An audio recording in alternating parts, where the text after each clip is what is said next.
রাজপুরী নাটকের নাট্যকার কে? এই লেখকের সর্বশ্রেষ্ঠ একাঙ্ক নাটক কী? রাজপুরী নাটকের নাট্যকার মন্মথ রায়। আর এই লেখকের সর্বশ্রেষ্ঠ একাঙ্ক নাটক হচ্ছে রাজপুরী। রাজপুরীর ট্র্যাজেডি কী ধরনের? গ্রিক ট্র্যাজেডির ধরন। রাজপুরীর ঘটনাস্থল কোথায়? রাজপুরীর ঘটনাস্থল হল কোশল রাজধানী শ্রাবস্তী। রাজপুরীর রাজা, রাজকুমার, রানী, যুবরাজের নাম কি? রাজা প্রসেনজিৎ, রাজকুমার রাজশেখর, রানী বাসবক্ষত্রিয়া আর যুবরাজ ছিলেন বিরুধক। বসন্ত উৎসব কেন হয়েছিল?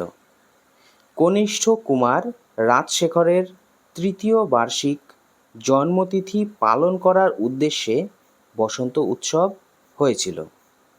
দৃশ্য কক্ষের কয়টি দরজা ছিল? 3টি দরজা ছিল। দক্ষিণের ও বামের দরজা 2 অপেক্ষাকৃত ক্ষুদ্র, কিন্তু মধ্যের দরজাটি ছিল সুবিশাল। স্বস্তি স্বস্তি স্বস্তি কে কাদের বলেছিল? রাজা প্রসেনজিৎ প্রজাবর্গকে বলেছিল। এ মঙ্গলাশিস তোমার পুণ্য হস্তেই বিতাড়িত হয়, স্বয়ং ভগবানের ইচ্ছা। কে কাকে বলেছে? মঙ্গলাশিস কি? কোশলরাজ প্রসেনজিৎ রানীকে বলেছে। ভগবান বুদ্ধের শ্রীচরণে নিবেদন করা আবির কুমকুম চরণাশিসই হল মঙ্গলাশিস। সবাই রানীর হাতেই মঙ্গলাশিস নিতে চেয়েছিল কেন? সবাই জানত রানী শাক্য কুল দহিতা। ভগবান বুদ্ধের পুণ্য বংশের পুত রক্তে তার জন্ম। ভারতবর্ষের সেই সর্বশ্রেষ্ঠ শাক্য বংশে রানী জন্মগ্রহণ করেছে বলেই ভগবান বুদ্ধের প্রসাদ বিতরণ করা রানীর কর্তব্য। তাই সবাই রানীর হাতে মঙ্গলাশিস নিতে চেয়েছিল। রানী কাকে কোথা থেকে নিমন্ত্রণ করে আনেন? কপিলাবস্তু থেকে শাক্য রাজার সভাকবি কবিশেখরকে নিমন্ত্রণ করে আনেন। রানীর সহচরী কে? রানীর সহচরী ছিল মল্লিকা। পদ্ম কি তার নিজের রূপ উপলব্ধি করতে পারে? কে কাকে কোন প্রসঙ্গে বলেছে? কোশলরাজ প্রসেনজিৎ রানীকে তার রূপের প্রশংসা করে উক্ত কথাটি বলেছিলেন। সেজন্যই আমি দেবী। কে কেন নিজেকে দেবী বলেছেন? কোশল রানী নিজেকে দেবী বলেছেন রাজার প্রতি অভিমান করে। রানীর ধারণা সে উচ্চ বংশে জন্মেছে বলেই রাজা তাকে ভালোবাসে। নিজ বংশে জন্মালে দেবী হতে পারত না সে। বন্ধুত্বের দান ভিন্ন, অন্নদান গ্রহণ করি না। কে কাকে বলেছেন? ভগবান শাক্য রাজা প্রসেনজিৎকে একথা বলেছিলেন। কিন্তু রসাতলে যাক সেই সমাজ, যে সমাজে বন্ধুত্ব জ্ঞাতিত্বের চোরাবালির উপর নির্ভর করে। কে কাকে একথা বলেছে? বক্তার কিরূপ মানসিকতার পরিচয় পাওয়া যায়? রানী রাজাকে বলেছে। রানীর যুক্তিবাদী অসাধারণ ব্যক্তিত্বের পরিচয় এখানে ফুটে উঠেছে। আমি ভাবি, সারাক্ষণ ভাবি, আমি ভয় পাই, ইচ্ছা হয় ইচ্ছা। কে কাকে কোন রচনায় বলেছে? মন্মথ রায়ের রাজপুরী নাটকটিতে রানী রাজাকে একথা বলেছে। রানী কাশীর নর্তকীকে কেন শাস্তি দেন? কাশীর নর্তকী নৃত্য করতে করতে অসম্ভৃতা হয়ে পড়েছিল বলে তার মস্তক মুণ্ডন করে শাস্তি দিয়েছিলেন। হাসবে না? হাসব কেন? কাঁদবে না? কাঁদব কেন? সংলাপটি কোন রচনার অন্তর্গত? কাদের সংলাপ? রাজপুরী নাটিকার সংলাপ, রাজা প্রসেনজিৎ ও রানীর। আমার অভিনন্দন তোমার ওই দৃষ্টি প্রসাদে। কে কাকে বলেছে? কপিলাবস্তুর কবিশেখর কোশল রানীকে বলেছেন। বটে, হুঁ, তবে ও কি? যুদ্ধের আশঙ্কা? যুদ্ধ? সংলাপটি কোন কোন চরিত্রের? সংলাপটি কবিশেখর ও রানীর। আর যে আমি পারি না, এ অসহ্য কোন রচনার কার উক্তি? রাজপুরী নাটিকার রানীর উক্তি। সে কবিশেখরকে বলেছিল, তোমার সেই কালো পাখিটি ভালো আছে? কালো পাখিটি কে? তার নাম কি?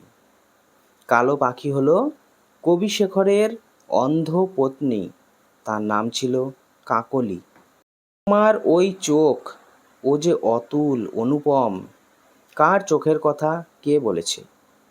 কবিশেখরের সুন্দর চোখের কথা রানী বলেছিল। প্রকৃতির প্রতিশোধ কার উক্তি?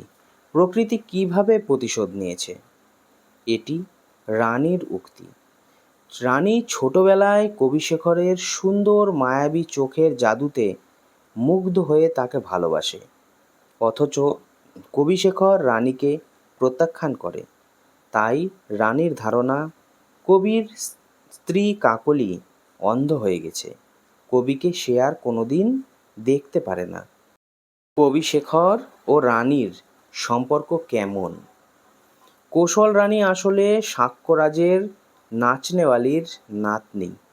তাই শৈশবে কপিলাবস্তুতে রানী যখন নাচত বা বীণা বাজাতো তখন কবির গানের সুরের ঝংকার বাজত। কিন্তু রানী ভালোবাসলেও কবি তাকে ভালোবাসেনি। কবিশেখর কাকলিকে ভুলতে পারেনি কেন? কাকলি কালো, দৃষ্টিহীনা ও নিরক্ষর, আর কবি হলো কাকলির অনন্ত দৈন্যের মাঝে আশ্বাসের নৌকা। তাকে কষ্ট দিতে সে চায়নি, পাছে কাকলি নিজেকে হতাশাগ্রস্ত ভাবে, তাই কাকলিকে সে ভুলতে পারেনি। টাটকা রক্ত, এ আমার দৈনন্দিন ক্ষরণ, আর কত যুদ্ধ করব? কে কার সঙ্গে যুদ্ধ করেছিল? রানী তার বিবেকের সঙ্গে যুদ্ধ করেছিল। অসম্ভব, অসম্ভব, ভুলে যাওয়া সম্পূর্ণ অসম্ভব। কে কাকে বলেছে? রানী কবিশেখরকে বলেছে যে তাকে ভুলে যাওয়া রানীর পক্ষে অসম্ভব। ও চৈত্র রাতের উদাসী সঙ্গীতটি কোন নাটকে কে গেয়েছে? রাজপুরী নাটকে উদাসী গেয়েছে। দেখলে সত্যের নগ্ন মূর্তি? সত্যের নগ্ন মূর্তিটি কি? কনিষ্ঠ রাজকুমার রাজশেখরের রূপই হলো রানীর চোখে সত্যের নগ্ন মূর্তি। কারণ প্রসেনজিৎ ও রানীর সন্তান হলেও চোখ, গায়ের রং, নাক, ভ্রু সবটাই কবিশেখরের মতো। কারণ রানী কবিশেখরকেই ভালোবাসতো, তার অন্তর জুড়ে ছিল কবিশেখর। নরক, নরক কোন নাটকে কার উক্তি? রাজপুরী নাটকে কবিশেখরের উক্তি। প্রতিহিংসা, ওই রুদ্র আহ্বান, কৃতদাস কার উক্তি? এটি রানীর উক্তি। বিশ্বের সে এক অপরূপ সৌন্দর্য, অক্ষয় হোক অমর হোক, কে বলেছে? অপরূপ সৌন্দর্য কি? কথাটি রানী বলেছে। কবিশেখরের চোখ দুটি বিশ্বের অপরূপ সৌন্দর্য। পা টলে কেন? বুক কাঁপে কেন? কে কাকে বলেছে? কেন তার এইরূপ অবস্থা? রানী কৃতদাসকে বলেছিল। রানী কৃতদাসকে আদেশ করেছিল কবিশেখরের চোখ দুটি তুলে আনার জন্য। কাকলির প্রতি প্রতিহিংসা পরায়ণ হয়েই তার এই সিদ্ধান্ত। কৃতদাসের চেহারা কেমন ছিল?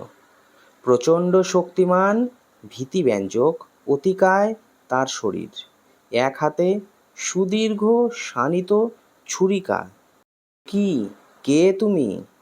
কে কাকে বলেছে? রানী কবিশেখরকে আচমকা দেখে উক্ত কথাগুলি বলেছে। আমি তাকে পূজা করব, আমি তাকে রাজ্য দেব, আমি তাকে। কে কাকে এই কথাটি বলেছিল? কাকে রাজ্য দিতে চায়? রানী কবিশেখরকে বলেছিল কৃতদাসকে রাজ্য দেবার কথা তিনি বলেছিলেন। শেখর শেখর, ঠিক ঠিক। কার উক্তি? এটি রানীর উক্তি। রানী কৃতদাসকে বলেছিল কবিশেখরের চোখ তুলে আনতে, কিন্তু কৃতদাস ভুল বুঝে রাজকুমার শেখরের কাছে গিয়েছিল। কবির মুখের এই কাহিনী শুনে রানী উক্ত মন্তব্যটি করেছেন। পিপাসা, বড় পিপাসা, কোন নাটকের কার উক্তি? রাজপুরী নাটকে রানীর উক্তি। কে ঘুম পাড়িয়ে রাখুক, কে কাকে এই কথা বলেছেন? ওকে এখানে কে? রানী তার সহচরী মল্লিকাকে এই কথা বলেছেন। ওকে হলো রাজপুত্র রাজশেখর। শেখর রানীকে কি অর্ঘ্য দিয়েছিল? কবিশেখরের দুটি চোখ অর্ঘ্য হিসাবে দিয়েছিল। ওদের দমন করো তুমি। কাকে কে কাদের দমন করতে বলেছিল? তারা কি করেছিল? রাজা প্রসেনজিৎ রানীকে উক্ত কথাটি বলেছিলেন। প্রজাদের অভিযোগকে দমন করতে বলেছিলেন। প্রজাদের অভিযোগ হলো এই যে রাজ্যের রক্তস্রোত প্রবাহের কারণ ভগবানের চরণধূলির অমর্যাদা করা। কিন্তু তার পূর্বে আমার এক অভিযোগ আছে। কে কাকে বলেছেন? রানীর অভিযোগ কি? রানী রাজাকে বলেছেন, আর অভিযোগটা হলো ব্যভিচারের অভিযোগ। ধর্মের আচারের এত বড় অনিয়ম আমি কিছুতেই সহ্য করতে পারছি নে। কে কার অনিয়মের কথা বলেছেন? রানী তার নিজের অনিয়মের কথা বলেছিলেন। রানীর বিচার কি হয়েছিল? রানীর নির্বাসন দণ্ড হয়েছিল।